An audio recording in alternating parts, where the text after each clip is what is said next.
At the edge of dawn, the kingdom of Bellafleur stirs, a realm where beauty and order bloom together. Inside the crown and petal, perfection lives in polished silver and silent elegance. Princess Sarah, royal by birth, chef by mastery, every garnish an expression of discipline. One command, and the kitchen springs to life. Precision reigns, emotion waits outside. To taste her food is to witness art. But where was the joy? But when the noble child pushed the dessert away, her heart cracked just a little. Hidden behind the curtain, doubt crept into Sarah's eyes for the first time. In this kitchen, there was only rhythm, no laughter, no music, just silence. A painting on the wall whispered of someone she used to be, flower-covered and free.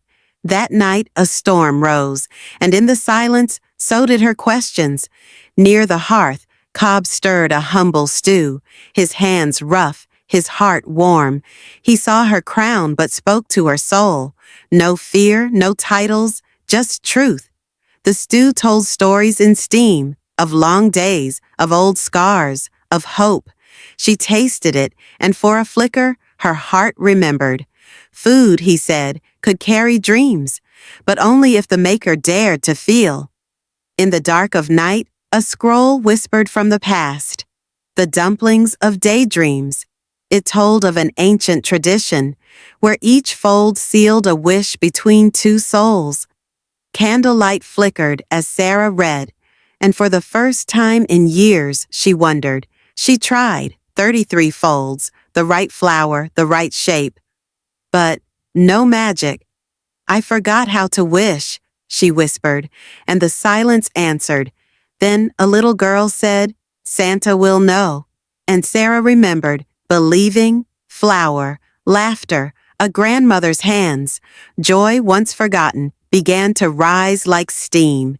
Children flooded the kitchen, not for rules, but for fun, and the room breathed again. Cobb watched from the doorway, smiling. Even bandits, it seemed, had wishes. Together they folded dumplings, not perfectly, but with love. Lanterns lifted into the sky. The festival of first wishes had begun.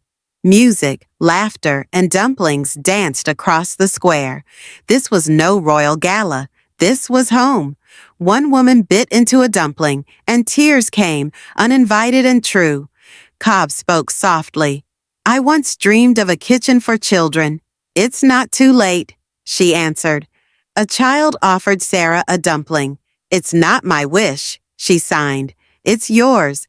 Beneath lanterns and falling rain, Sarah stood and declared, the crown and petal is open to all. No more boundaries, no more perfection, just arms wide open. A child teased, you did it wrong, and Sarah laughed, freely, finally. Cobb taught by touch, the kitchen filled with stories and second chances. The old sign now read, open kitchen for all. The dawn, reborn. Families ate under string lights, their laughter echoing like music reborn. At one table, a child painted, a mother watched, and love simmered quietly nearby.